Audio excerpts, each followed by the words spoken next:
Bab 82. Sepeninggal Rejang, Tania memimpin pertemuan dadakan itu. Setelah semua sepakat, maka mereka kembali ke bunker masing-masing. Dewi ikut bersama ibunya masuk ke dalam bunker.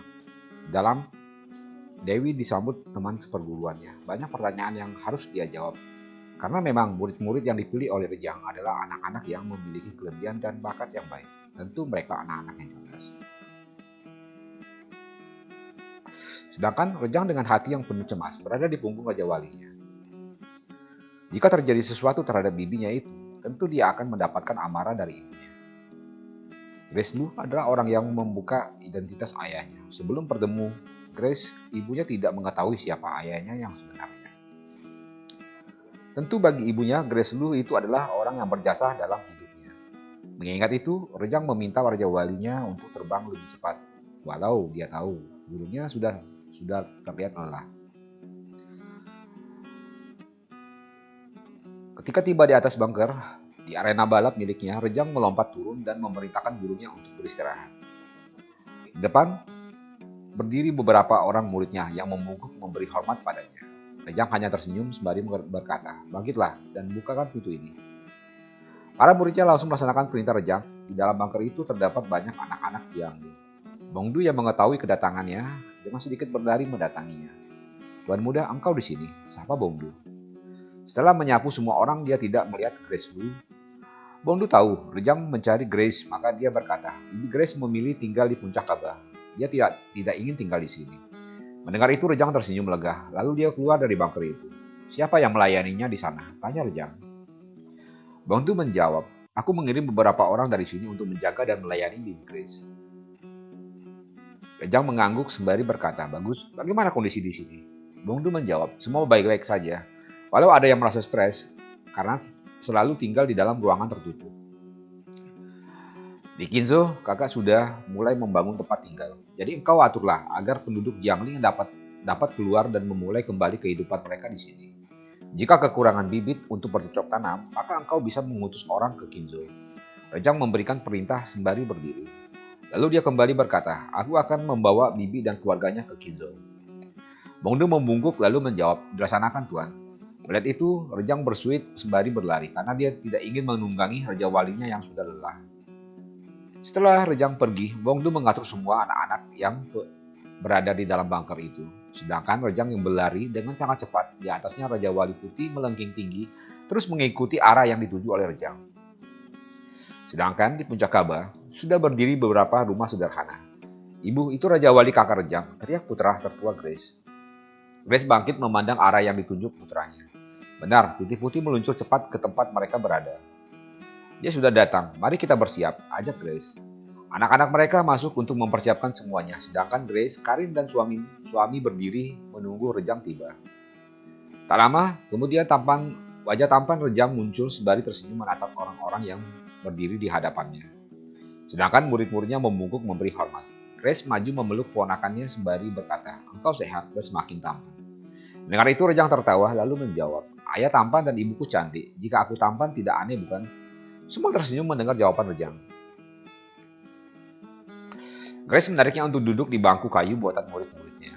"Bagaimana kondisi Kinzo?" tanya Grace. Rejang menjawab, "Aku dari sana. Karena tidak melihat Bibi berada di sana, maka aku langsung ke sini. Dan syukur Bibi dan semuanya dalam keadaan baik-baik saja." Mendengar itu Grace pun tertawa lalu berkata, "Jika terjadi satu hal padaku, maka engkau bersiap-siaplah menerima amarah ini." Rejang mengangguk sembari menggaruk-garukkan kepalanya. "Kami sudah bersiap," Karin berkata. Mendengar itu Rejang bertanya kepada Andi, "Paman, bagaimana kondisi helikopter? Itu apakah masih bisa digunakan?" Andi menggelengkan kepalanya lalu menjawab, "Helikopternya baik-baik saja, namun bahan bakarnya yang tidak cukup. Karena waktu terbang dari Jiangnan, kami salah arah. Untung bahan bakarnya masih cukup untuk tiba di sini." Rejang terdiam, itu tandanya dia sedang berpikir. "Tadi aku memeriksa jalanan dari sini menuju Kinzo. Tidak mungkin dilalui via darat. Karena jalanan tertutup reruntuhan batu dan tanah dari tebing-tebing bukit." Karin yang juga berpikir berkata, "Bukankah Tuan Besar memiliki bandara sendiri? Kenapa kita tidak memeriksanya? Siapa tahu di sana masih disimpan bahan bakar untuk helikopter ini." Rejang mengangguk lalu berkata, "Kalian berlima turunlah ke tenggara bukit, di mana bandara kami berada. Coba cek apakah ada bahan bakar yang tersisa." Kelima muridnya itu membungkuk sembari menjawab, "Kami laksanakan, Tuan." Andi bangkit lalu berkata, aku ikut bersama kalian karena bahan bakar biasanya disimpan di bawah tanah. Dan aku mengetahui bahan bakar jenis apa yang ada di situ. Raja mengangguk, maka keenam orang itu pun berjalan ke Tenggara, di mana bandara pribadi milik Franklin berada. Sementara Grace dan Karin menyiapkan makanan untuk Rejang karena mereka tahu bagaimana pola makan Rejang. Engkau makanlah dahulu, Grace berkata sembari duduk di meja makan yang terbuat dari bambu itu. Rejang memulai aksinya menyantap apapun yang ada di hadapannya. Seperti biasa, tidak ada satupun dari mereka yang berani mengajaknya bicara saat makan. Bongdu yang sudah membahas semua hal bersama anak-anak itu sepakat untuk pindah ke Jinzhou. Saat ini, dia bersama 5 orang perwakilan dari pemuda dan pemudi Jiangling sudah berada di kaki bukit Kaba. Sementara di puncak Kaba, Rejang yang menerima laporan Andi Lau tersenyum senang. Bawalah semua orang-orang yang berada di sini ke Qinzhou, perintah Rejang. Pada saat itu, Bongdu bersama orang-orangnya tiba. Setelah memberi hormat, maka Bongdu berkata, Tuan muda, anak-anak yang berada di dalam bunker siap untuk pindah ke Qinzhou, sedangkan yang tua akan tetap di sini. Rejang diam sejenak lalu menjawab, jika begitu maka yang tua pun harus ikut pindah. Mungkin ini akan menyibukkan Paman Lau untuk membawa orang-orang itu tua dari sini ke Qinzhou. Sedangkan anak-anak biarkan Bongdu membawa mereka melalui jalan darat. Andi Lau mengangguk lalu menjawab, tidak masalah, jika ada waktu kita bisa memeriksa bandara lain. Siapa tahu masih ada bahan bakar dan helikopter yang masih baik, sehingga proses evakuasi penduduk lebih cepat. Rejang bangkit lalu berkata, aku setuju. Paman pimpinlah evakuasi ini, dan engkau Bongdu atur siapa orang-orang tua yang pantas untuk naik helikopter. Dan satu hal, lagi utamakan wanita yang memiliki anak balita untuk dievakuasi. Kedua orang yang disebut namanya membungkuk menerima perintah. Sekarang Bibi Grace dan Karin akan berangkat ke Qinzhou, dan engkau mulailah mempersiapkan semuanya. Perintah Rejang. Kembali Bongdu membungkuk lalu meninggalkan puncak itu diikuti semua murid Rejang. Keesokan paginya, Grace, Karin, dan keluarga mereka sudah duduk di dalam helikopter. Paman ikuti burungku, Rejang berkata ketika Andi Lau sudah duduk di kokpit helikopter. Andi mengangguk, lalu perlahan-lahan helikopter itu mengudara. Rejang melompat ke punggung burungnya sembari berbisik, mari kita kembali ke teluk. Begitulah, helikopter yang dikemudikan Andi mengikuti Raja Wali itu menuju Qinzhou. Jarak antara Jiangling dengan Qinzhou tidak jauh. Dengan menggunakan helikopter, setengah jam pun sudah tiba. Di Qinzhou, Tania yang memimpin anak-anak itu mulai membangun tempat tinggal sementara di tanah milik keluarga Lu. Setelah mendengar suara raungan helikopter, semua orang menatap ke atas. Semua merasa aneh karena tidak mungkin ada helikopter yang mengudara. Tania pun juga menatap ke atas, namun dia melihat Raja Wali Putih milik adiknya berada di depan helikopter yang meluncur ke tempat mereka. Dari sana dia paham, yang datang adiknya bersama bibinya Grace. Di udara, Andi mengarahkan helikopter untuk mendarat di tanah yang memang kosong. Setelah mendarat dengan aman, Grace melompat turun dan berlari ke Tania. Melihat ini, Tania melompat memeluk Grace. Bibi, engkau kemana saja? Membuat cemas adikku hingga dia terburu-buru berangkat ke Jiangling. Grace pun tidak mempedulikan pertanyaan keponakannya itu. Dia menangis di pelukan Tania. Setelah menarik dirinya, dia berkata, yang penting kita semua selamat. Rianti yang juga duduk di sana berkata, apakah engkau tidak ingin memelukku? Grace Lu tertawa menarik Rianti yang duduk di sisi putrinya. Tentu aku merindukanmu. Mana kakak Sinta dan Kaliang? Tanyanya. Tania yang menjawab, mereka masih berada di dalam bunker dan akan keluar jika semua sudah siap. Apa yang kalian bangun? Tanya Grace. Tania menjawab, perkampungan untuk kita tempati dan selamanya kita akan tinggal di sini. Mendengar itu Karin berkata, dan hanya kalian yang bekerja. Menurutku ini tidak benar. Walau orang-orang di dalam bunker tidak bisa membuat rumah, namun mereka bisa mengerjakan hal lain. Untuk membangun perkampungan dibutuhkan banyak orang. Tania mengangguk. Rejang pun berkata, Paman Randu, engkau aturlah agar bunker itu merapat ke daratan dan semua orang bisa keluar dan bekerja. Selama belum siap, kita bisa kembali ke bunker untuk beristirahat. Randu menjawab, dilaksanakan Tuan. Lalu dia mengajak adik-adiknya untuk memulai proses penyandaran bunker ke daratan. Apakah engkau sudah makan? Tanya Dewi Ye ketika Rejang duduk di sisinya.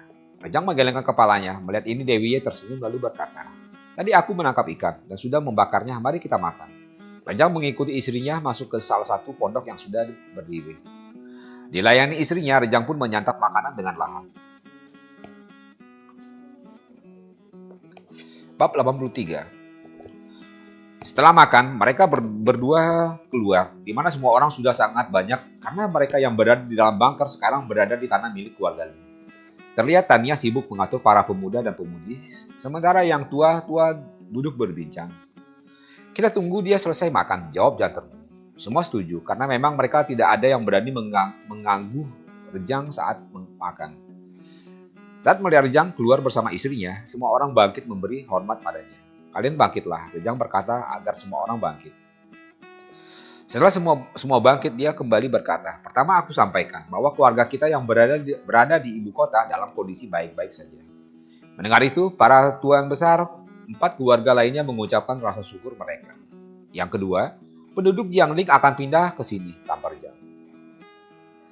Sembari terus menatap semua orang, dia kembali berkata, negeri kita dan banyak negeri lain juga rata dengan tanah. Tidak ada gedung yang bisa bertahan menghadapi bencana ini.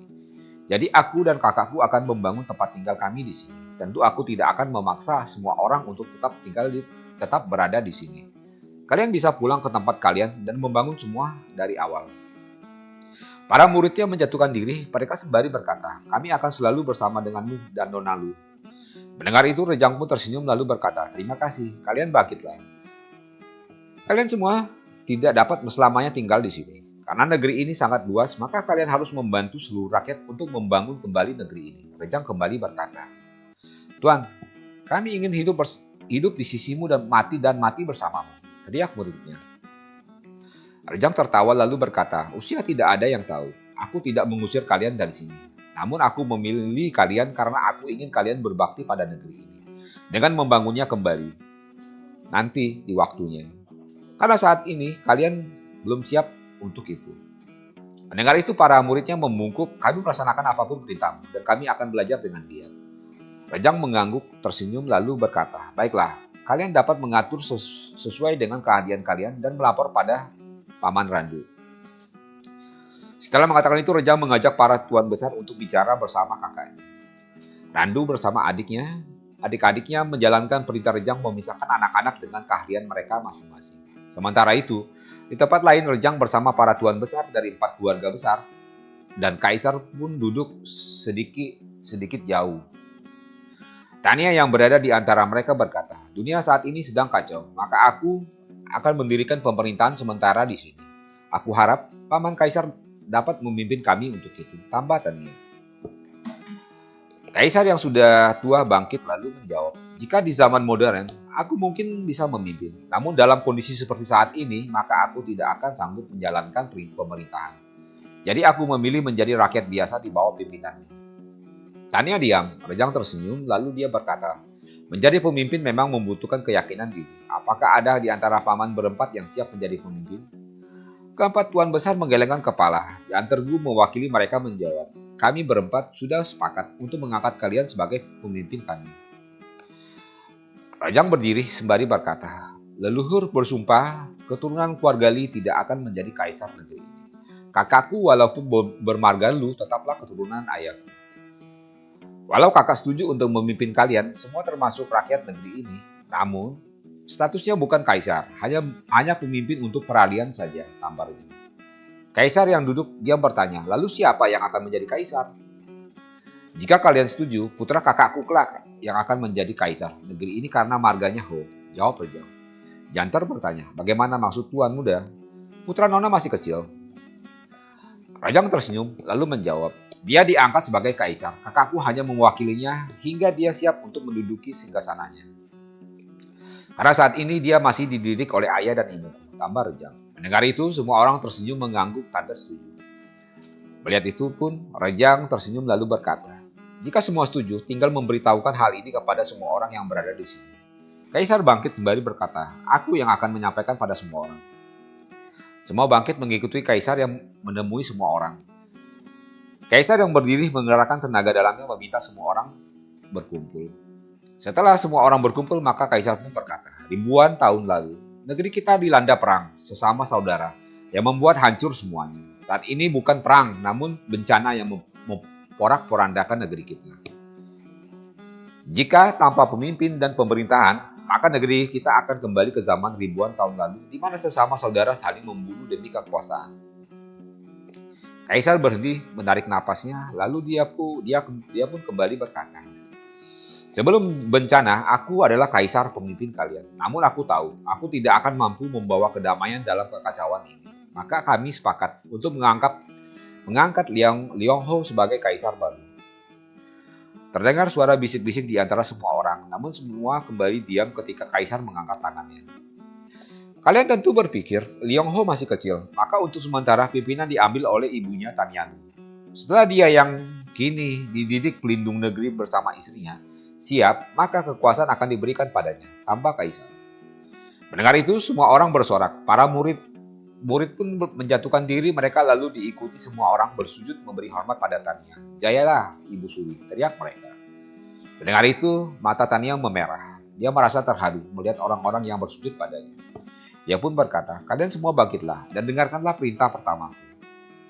Semua bangkit, lalu Tania berkata, "Kaisar akan menjadi guru negara, Paman Randu sebagai panglima perang, Bibi Sinta sebagai perdana menteri, sedangkan murid ayahku tetap sebagai jenderal di bawah komando panglima perang Randu. Untuk jabatan lain, maka guru negara dapat memimpin rapat dan menentukan siapa dan apa jabatannya, kecuali orang-orang yang tadi aku sebutkan, maka kedudukan mereka tidak boleh dirubah."